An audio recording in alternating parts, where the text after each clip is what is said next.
এক যুবক অনেক খুশি।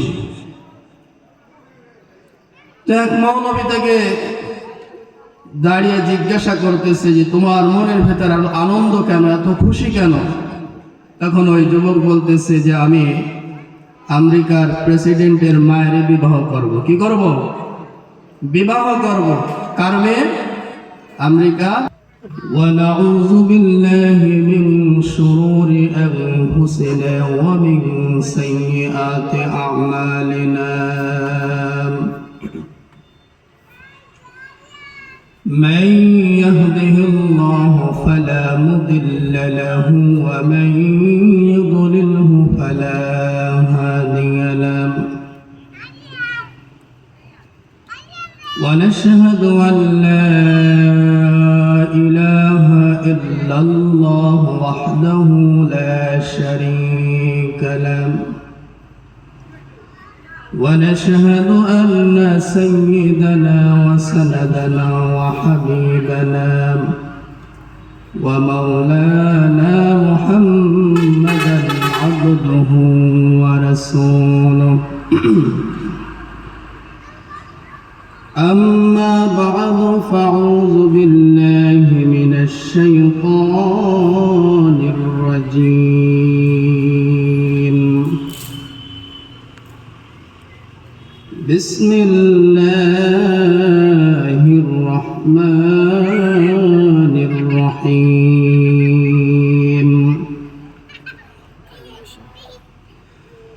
يا أيتها النفس المطمئنة ارجعي إلى ربك راضية مرضية فادخلي في عبادي وادخلي جنتي.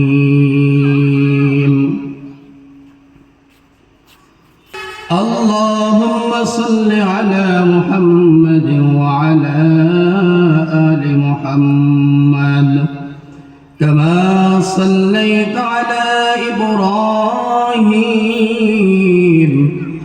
وعلى آل إبراهيم إنك حميد مجيد.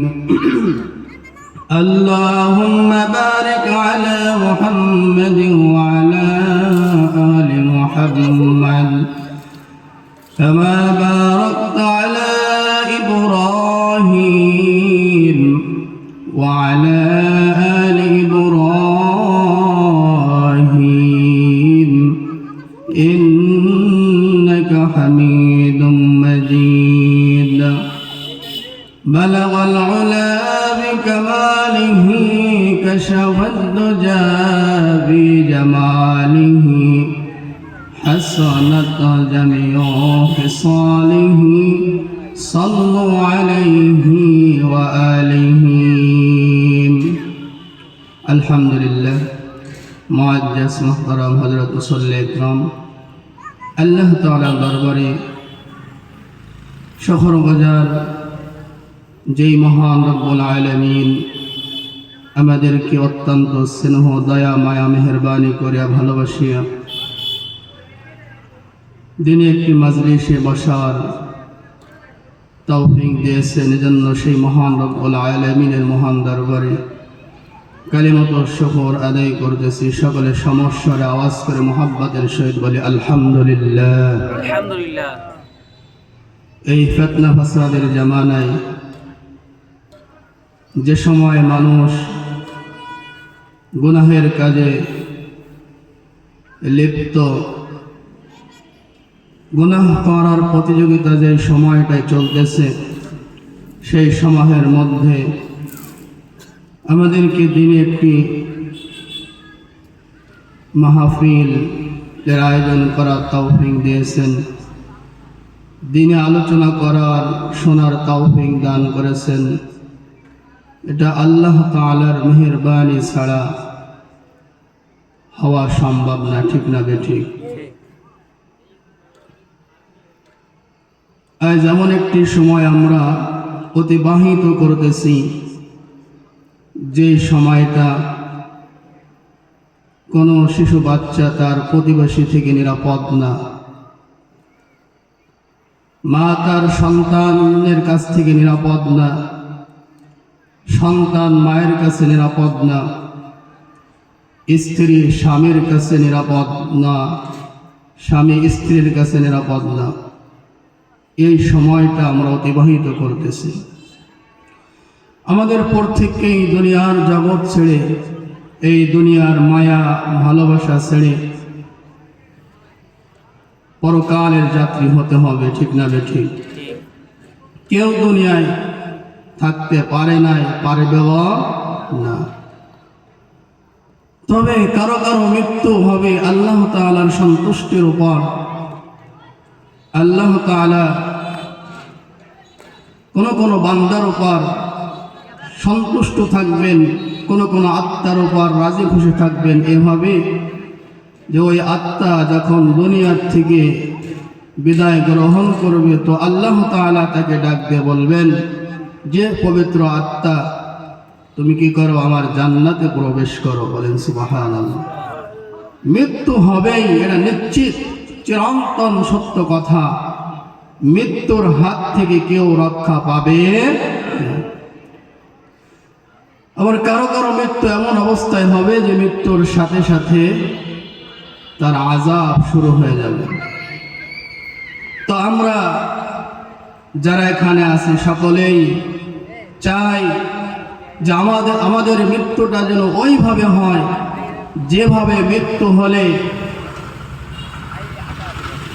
আল্লাহ তাআলা আমাদের উপর কি থাকে, সন্তুষ্ট থাকে। এটা সকলেই চায়, ঠিক না বেঠিক? শুধু চাইলে হবে না, আমি আপনি চালাম যে আমাদের মৃত্যুটা যেন ভালো হয়, ইমানই হালাতে হয়, এটা আমার আপনার চাওয়া। কিন্তু শুধু আমি আপনি শুধু চালাম, আল্লাহ তাআলা যদি না চান তাহলে আমার আপনার চাওয়ার ধারায় কোনো কাজ হবে না। আমার আপনাকে চাইতে হবে, সাথে সাথে আল্লাহ তাআলাকেও। আল্লাহ তাআলা যদি চান তাহলে আমাদের মৃত্যুটা ঈমানি হালাতে হবে। এক যুবক অনেক খুশি, তো এক মৌলবী তাকে দাঁড়িয়ে জিজ্ঞাসা করতেছে যে তোমার মনের ভেতর আনন্দ কেন, এত খুশি কেন? তখন ওই যুবক বলতেছে যে আমি আমেরিকার প্রেসিডেন্টের মায়ের বিবাহ করব। কি করব? বিবাহ করব। কার মেয়ে? আমেরিকা প্রেসিডেন্টের মেয়ে। ওই মৌলবী বলতেছে যে এটা কিভাবে সম্ভব, তোমার মাথা কি ঠিক আছে? তুমি এত বড় স্বপ্ন দেখো কিভাবে? তখন ওই আল্লাহর বান্দা আব্দুল্লাহ বলতেছে যে আমি যে আমেরিকার প্রেসিডেন্টের মেয়ের বিবাহ করব এটা অর্ধেক পাকাপোক্ত হয়ে গেছে। কত দূর? কথাবার্তা অর্ধেক ক্লিয়ার। তখন মৌলবী চিন্তা করতেছে, তো পাগল মনে করছিলাম, এ তো পুরো পাগল। তখন আর একটু তার কাছ থেকে ইন্টারেস্ট নেওয়ার জন্য জিজ্ঞাসা করতেছে, আবার তুমি যে আমেরিকার প্রেসিডেন্টের মেয়ের বিবাহ করবো, অর্ধেক কাজ হয়ে গেছে, আমাকে একটু জানাও। তখন আব্দুল্লাহ বলতেছে আমি তো রাজি। আমি কি রাজি? আর বিবাহের ক্ষেত্রে দুইজন রাজি থাকলেই কি যথেষ্ট? ছেলে তো রাজি। তো আপনাদের কাছে আমার জিজ্ঞাসা যে এই যে ছেলে রাজি আছে, এটাকে কথা সত্য, কাজ অর্ধেক হয়ে গেছে, কি কথা সত্য, কিন্তু এই অর্ধেকে কি কাজ হবে? হবে না। তদ্রূপ আমি আপনি চাই যে আমাদের মৃত্যুটা যেন ঈমানি হালাতে হয়, আমার আপনার চাওয়া। শুধু আমি আপনি চাইলে হবে না, যে কাজ, যে পথে চললে, যে কাজ করলে আল্লাহ তাআলা আমাদের চাওয়া পাওয়াকে গ্রহণ করেন, কবুল করেন, ওই কাজ ওই পথে চলা লাগবে কি লাগবে না ভাই?